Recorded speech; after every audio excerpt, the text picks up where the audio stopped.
It's working? Fine. Jesus. I pressed that thing 4 times before it worked. Actually, I think it was recording and then I turned it off. I don't know. Hello? Welcome back to Halloween Horror Month. Pennywise is here. The old flute. Hope there's nothing floating in there. We're talking about Imaginary today. Another one that I already watched. I watched it with my son. And this was on a day we were binge watching a bunch. We had this, Five Nights at Freddy's, Night Swim. We binge watched a whole bunch. This was towards the end of our binge watching session for these, and yeah.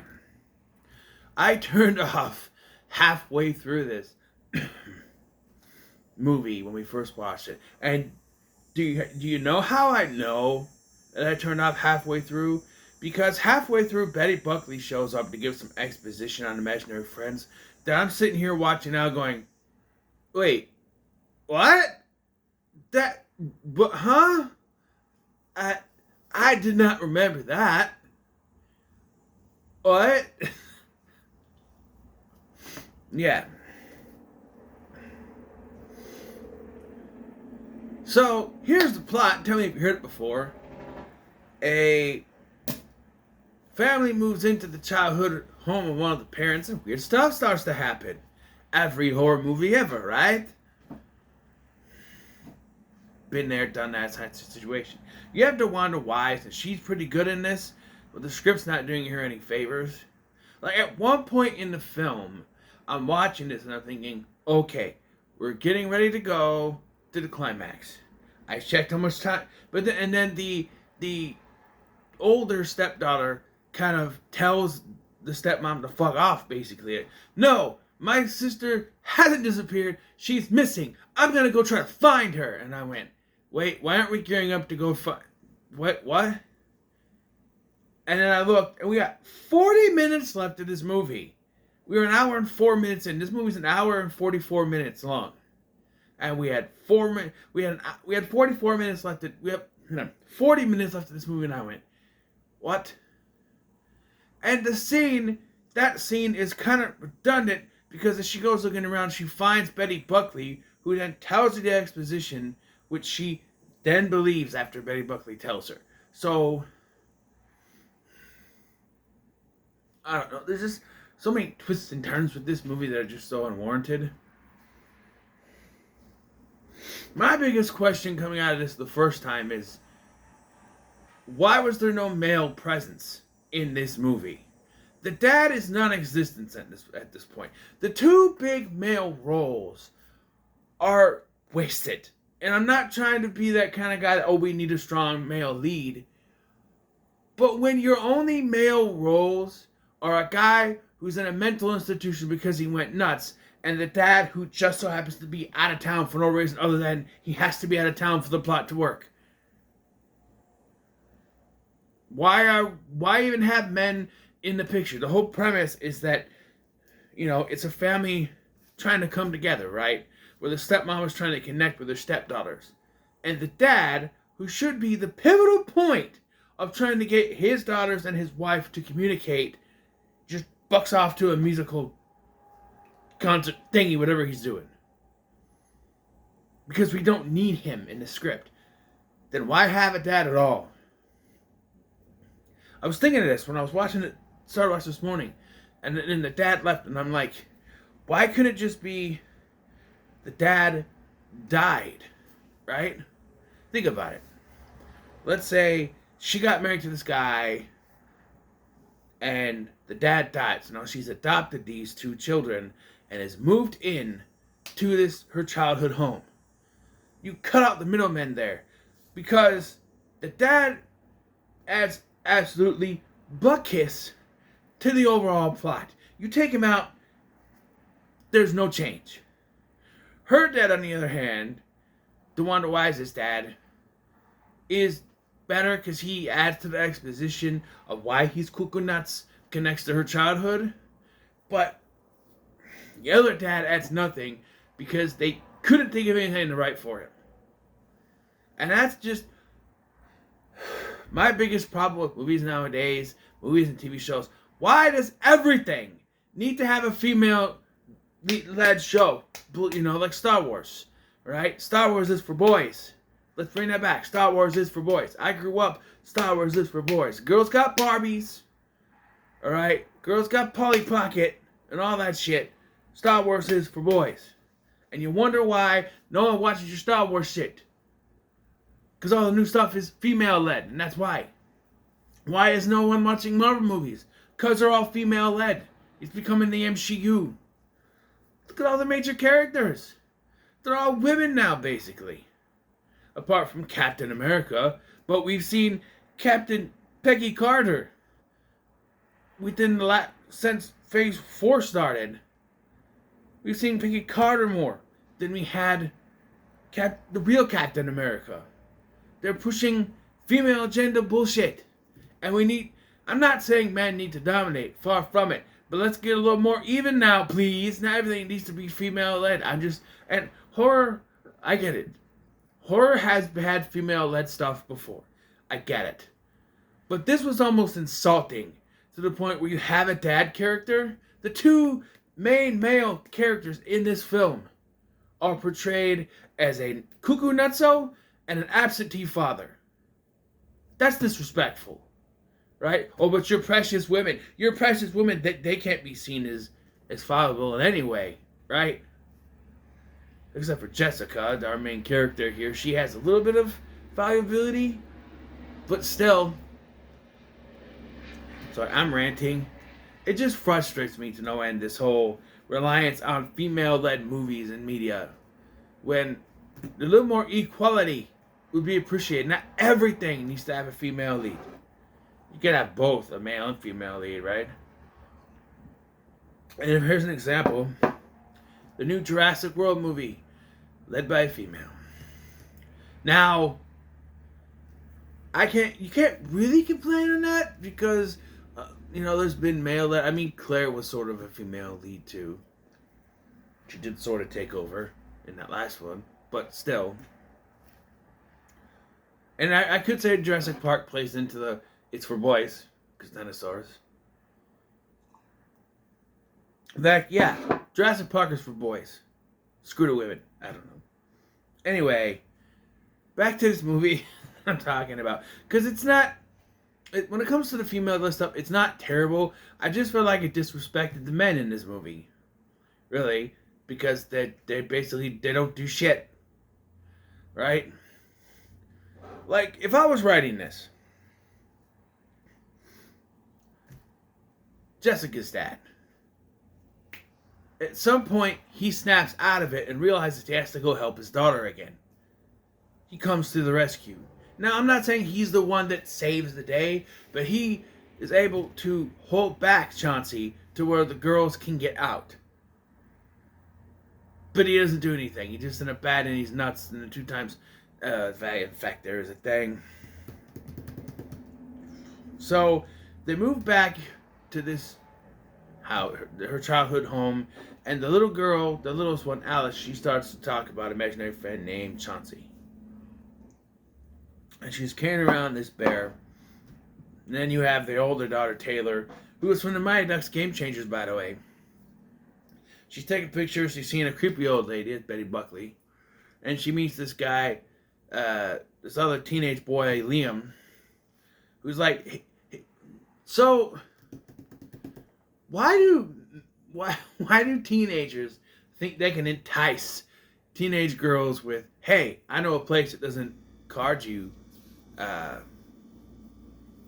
know a bar that doesn't ask for your ID, and I'm just like, but not every, like, that's how you talk to your buddies. That's not how you hit on a girl, right? Because if you're going, hey, I know a bar that doesn't ask for your ID. If I'm a girl, I'm going, oh, so you're gonna try to get me drunk? Is that it? No. I right? I'm just saying, right?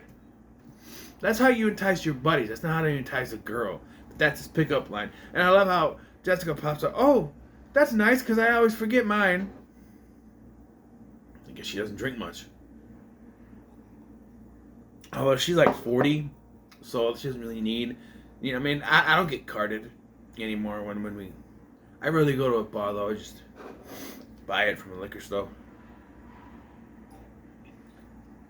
I'm actually drinking mango flavored Pepsi Zero Sugar today instead of the grape. So there is a point in this film. There's a thing with the birth mom where she pops up at some point. It's really not needed. It never comes back again. I mean, the mom technically is not really the mom, but shows up in the third act, but it's not really the mom. I guess they have to have that jump scare at the beginning so that when she pops up in the thing, we know, the audience knows it's the mom. But I don't know. But there's a plot twist that halfway through the film, of the first of 3 plot twists. Yeah, we'll get there. This bear that Alice keeps carrying around doesn't exist because they bring in this child psychiatrist and she's like, you know about this imaginary friend? Yeah, her bear. What bear? Little bear she carried in. So apparently it's on film. You can see that it's not there. But Jessica's been snapping pictures of it through the whole film. Or not on film, but on a camera. And you use a camera. On camera. Like, Jessica's been snapping pictures of this whole movie of it. And she hadn't noticed till now. She can see it. And we found out that she could see it because it was her imaginary friend, Chauncey Bear. Yeah. So now what does this mean? There's this scavenger hunt. And look, the revelation that this used to be her imaginary friend comes way too late in this film. I feel like, realistically, when she starts mentioning certain things, she maybe starts, because it's all that she doesn't remember what happened. She doesn't remember what happened. Like, once she starts mentioning a scavenger hunt, or never ever, stuff like that, Chauncey Bear, she starts to have maybe dreams. She has these nightmares. Maybe she starts having dreams. She has dreams of like something that happened with her dad, but she doesn't come fully. But I feel like they could have fleshed it out more. You know what I'm saying? I'm just saying.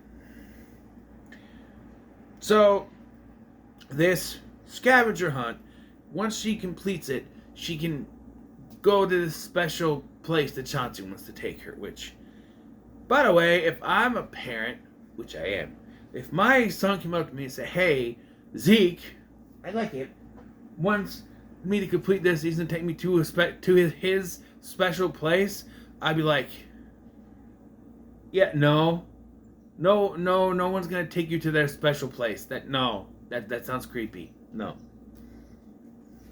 I don't care how much of a Jedi you are, no special place for you. Anyway, so then we get our second revelation after, like I said, there's an argument between the two when Alice disappears. At this point, Jessica has figured out what's going on. She's come to the realization of this is what happened to her and all that, but Taylor doesn't believe her. And again, they have the argument. She's like, I'm gonna go around the block and I'm gonna try to find her. And she immediately runs into Betty Buckley, Gloria, who basically tells her the truth of what happened. And this is where... So I checked out halfway through this the first time I watched it, like I said. I was on my phone. I couldn't care less. This movie lost me. But watching this now for the review,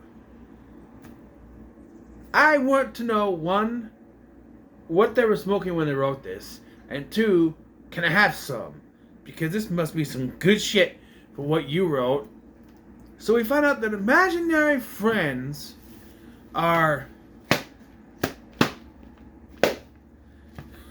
not really friendly. They are designed to take children away. So the psychiatrist that comes to talk to her says that there are children that have disappeared. children that she had, been a psychiatrist for. And so here we find out from Gloria that the imaginary friends are designed to take the children away so that they can't run away from them when they get older and stuff. Right? And so Chauncey has taken Alice to the Never Ever, which is basically a knockoff version of the Further, only it's blue instead of red. And even when we watched Insidious ones after this, I'm like, see where kind of they think the imaginary ripped this off. He's like, yeah, they kind of did.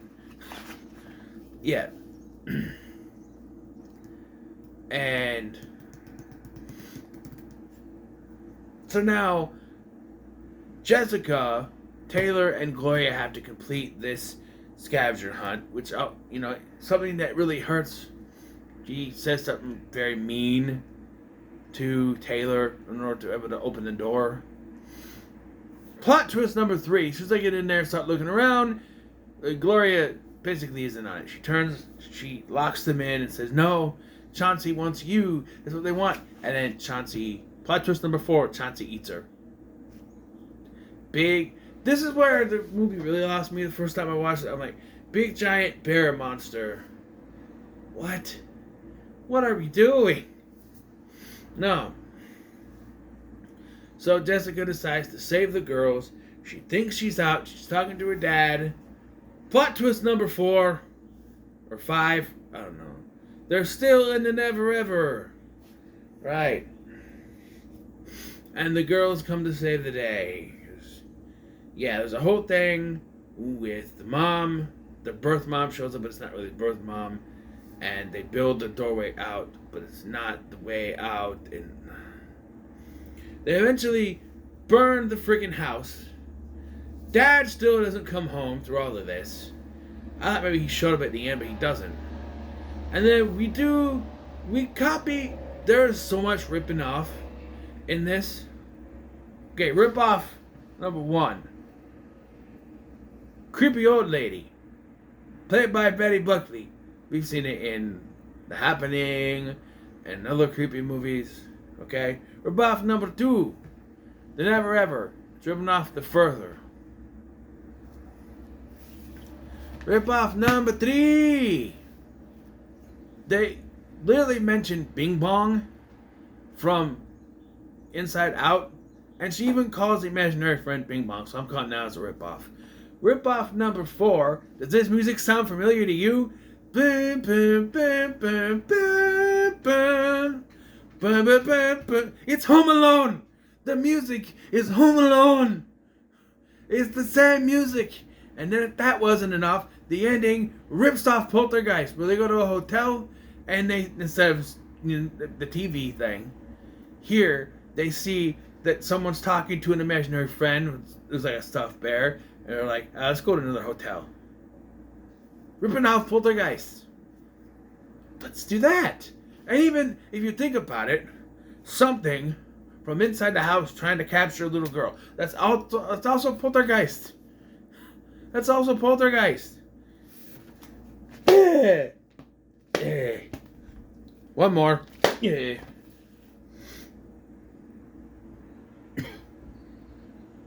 That had to sneeze. So, yeah, it rips off all those movies.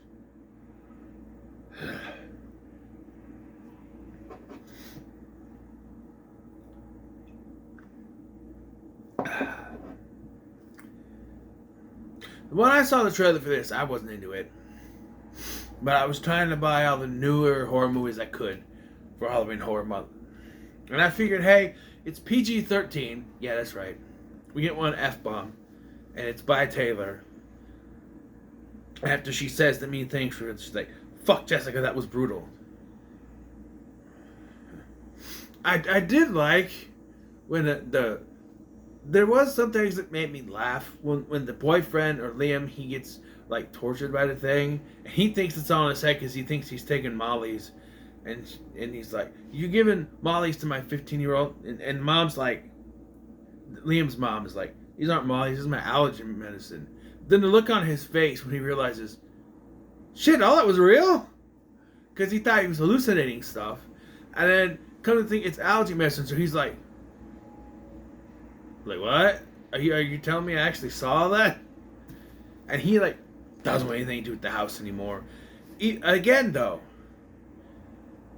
I feel like there should have been more with this. He's come to the realization that something is going on in that house, and he doesn't help because the men can't be of any help in this movie. They're not allowed to. It's got to be all about the women, right? Not the men. Men can't be of any help. And again, I'm not saying men have to be the dominant part. Be equal. You are making men obsolete in this movie, and it is not only frustrating, it is disrespectful. This is not as I can't think of the word right now. It's not as outright disrespectful as the Black Christmas 2019 remake. That was a big middle finger to the guys.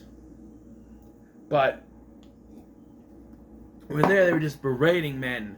Like, not only in that movie were men obsolete and unnecessary, they were the bad guys of that.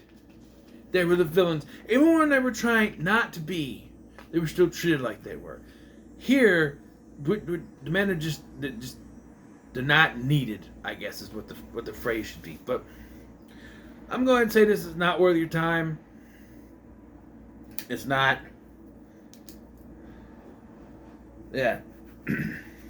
Is it Night Swim was a middle of the road movie at best. This, it lost me, and watching it again this time, because when I watched it with my son, I was thinking it's a very low middle of the road. But now, rewatching it again, and no, it's not even that. It's not worth your time.